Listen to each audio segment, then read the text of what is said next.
What's going on, guys? Mickle here, and we just got some breaking news in the Ripple SEC case. Ripple just lost on 3 consecutive motions to the SEC. In this video, we're going to be going over what all these different motions were, how they impact the case going forward, and how big of a deal these losses really are to Ripple's case against the SEC. And I think some of it is really going to surprise you. We were also going to be analyzing what all the different lawyers, including Jeremy Hogan and John Deaton, have to say about these most recent rulings. And I think after watching this video all the way through, you guys are going to have a better understanding of exactly how these rulings are going to impact this case going forward. Guys, towards the end of this video, we're also going to be taking a look at what are the most important dates we need to be paying attention to next, and when can we be expecting an end to this case once and for all. I found some brand new information on Twitter covering this exact subject. You guys are definitely going to want to stick around for that, because it's going to show you guys exactly what we need to be paying attention to going forward and what our next most important rulings are going to be. If you are new to this channel or come here all the time, please take a second to hit the like and subscribe button down below. It goes such a long way in helping support this channel for free, and it means so much to me. If you guys are looking for a good place to buy some XRP, make sure to check out the link in the description below. With that said though, let's jump right into it, and I hope you guys enjoy the content.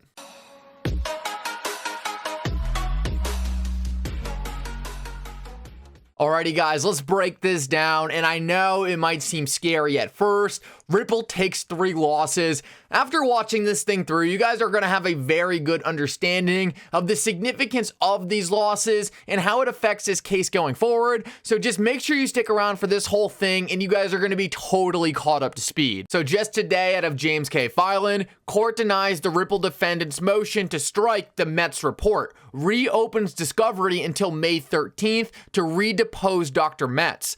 SEC ordered to pay reasonable expenses regarding the filing of the motion and the redeposition of Metz. So what does this mean? Well, a while back, the SEC filed one of their expert reports late, and that was this Dr. Metz report. In this report, Dr. Metz went through the craziest obscure ways to try to link XRP's price movements to Ripple's announcements. Yes, I know. Us as the XRP community wish XRP moved on Ripple announcements, because we'd probably be at a $200 XRP right now. But Dr. Metz wrote a report for the SEC saying that XRP never moves when Ripple makes an announcement. Now, the SEC actually filed this report late, so judging by normal court rules, the SEC shouldn't have been able to file this, and this is what Ripple was saying to the court. They're saying, look, this should be denied. Well, Ripple trying to deny it was actually denied by the court, so the SEC will get to file this supplemental Metz report. Now, I want to quickly walk you through what I think of this and then show you what the lawyers are saying, and it's good news on both fronts.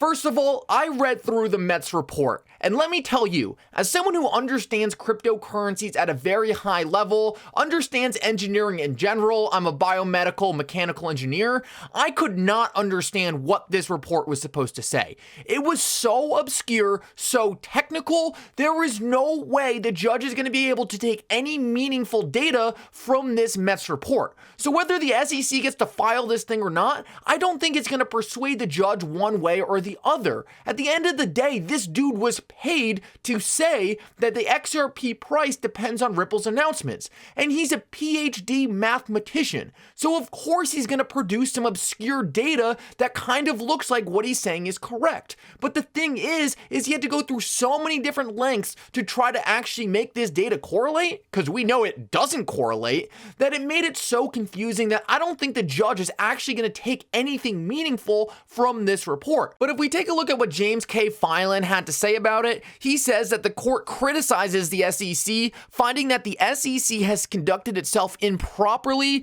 by serving an unauthorized supplemental report on the last day of discovery, but declines to strike the Metz supplemental report. So I think the judge is using this to bolster her claims when the SEC files another appeal. She's going to be like, look, I gave you extra time to present new evidence even though I shouldn't have. So the fact that you are still losing this case shows that you are just on the wrong side of the law. I don't think this is in any way a big loss for Ripple. The judge went out of her way to make it clear that the SEC is out of line with their behavior here, and also made it clear that they will be paying for any extra time that this adds on to the case having to do with Metz's deposition of the Ripple lawyers. So I don't think this is going to be a big deal at all. This is more of a procedural ruling and looks like the court throwing the SEC a bone, saying, look, you haven't won much, so here's an inconsequential win we will hand you, but the important part is discovery is only being reopened for a very short amount of time, only until May 13th, and then will be reclosed, so this shouldn't have any significant impact on timelines. Alrighty guys, let's hit on the next win for the SEC. God, I hate saying that. So out of James K. filing, Judge Torres had granted the SEC's motion for extension of time to file his objection to Magistrate Judge Netburn's DPP ruling. The objection is due in 14 days after Magistrate Judge Netburn rules on the SEC's new privilege assertions. Okay, so what's going on here? So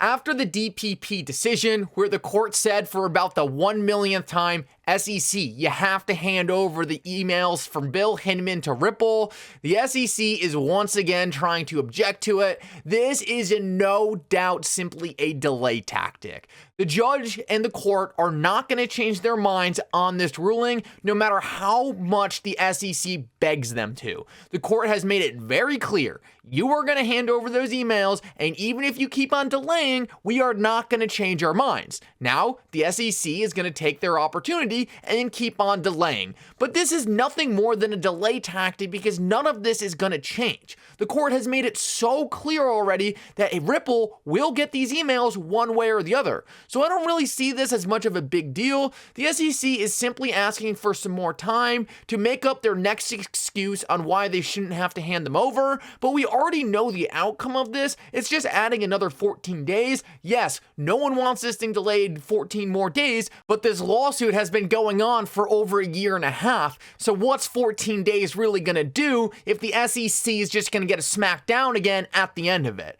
Overall, that's my main thoughts on this. I don't think it's really any kind of game changer. It's important to point out that we've been saying on this channel now for a while that the SEC's only weapon is delays and time. They do not have any evidence on their side, so whenever they have the potential to delay this case further, they have to take it because it's the only weapon they can use against Ripple. That's pretty sad coming from the fact that they are the party that filed this case, but at the end of the day, that's where we are, and this is what the SEC is going to do. Not much we can do about it. The important part is they will lose, and almost every lawyer I have seen talk about this has agreed to that point. Now guys, finally, I believe this last ruling was probably the biggest loss for Ripple in this case, and it says breaking. Judge Netburn denies Garlinghouse's motion to compel production of the Estabrook notes. The court states that the Estabrook notes are no different from the notes the courts previously found to be protected by the privilege. So what's going on here? Well, a while back, Brad Garlinghouse was in a meeting with Jay Clayton and some other SEC members, and in that meeting, Brad Garlinghouse claims that he came away with the impression that the SEC did not believe XRP was a security, and it was even mentioned that he was specifically told that. So he was trying to get the notes from this very meeting so that he could bring it to the court and say, look, the SEC specifically told me XRP is not a security, so how are they going to come back a couple years later and say, look, now we do think XRP is a security?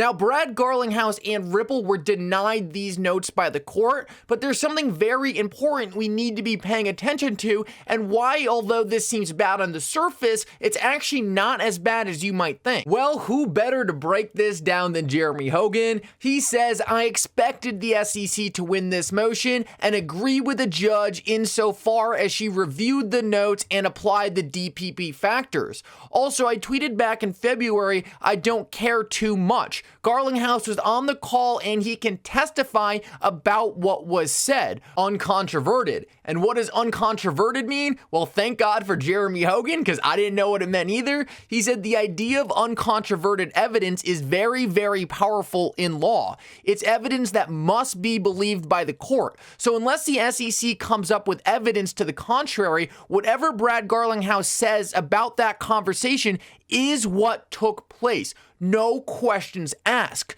So this is huge, because what Jeremy Hogan is telling us here is that even though Ripple and Brad Garlinghouse are not going to get the notes from this meeting, it really doesn't matter. And that's because Brad Garlinghouse can always testify to what was said at this meeting. And during his testimony, essentially, unless the SEC can prove otherwise, anything he says goes. So the SEC really isn't going to be able to hide anything with this ruling. Ultimately, it kind of just delays the evidence from coming out. It would have been awesome if Ripple got these documents, because it would have put them on all-out offense against the SEC, and the SEC would have really been in bad shape. But at the end of the day, these facts will come out, and there is no doubt they are in favor of Ripple. So while it's not the best ruling in the world, Jeremy Hogan breaks this down in such an important way, because we now know that either way, this evidence can still get used by Ripple, even if it's not going to go directly in their hands right now. But maybe even more importantly, the court has already now seen this evidence, so the SEC is still going to be terrified to go to summary judgment, knowing that the court has now seen this damning evidence against them. In my opinion, this just goes a step further to drive both parties to a settlement. And when are we going to really know what's going on behind the scenes? How serious is the SEC about actually taking this thing longer,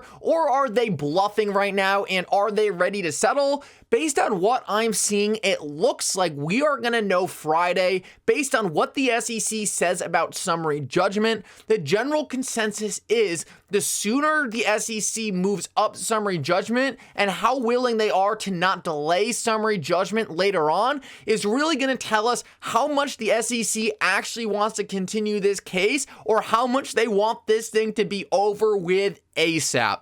This Friday is going to be a very important day to watch, and I know it is because Jeremy Hogan said it himself. Not yet, but we'll have some clarity on that this Friday. Very excited for that. I think this is the date we learn a lot about the SEC strategies going forward. Guys, thank you so much for coming. I hope you enjoyed this update. If you're still watching, it means so much to me. Thank you for all you do to help this channel grow. And for now, Mickle out.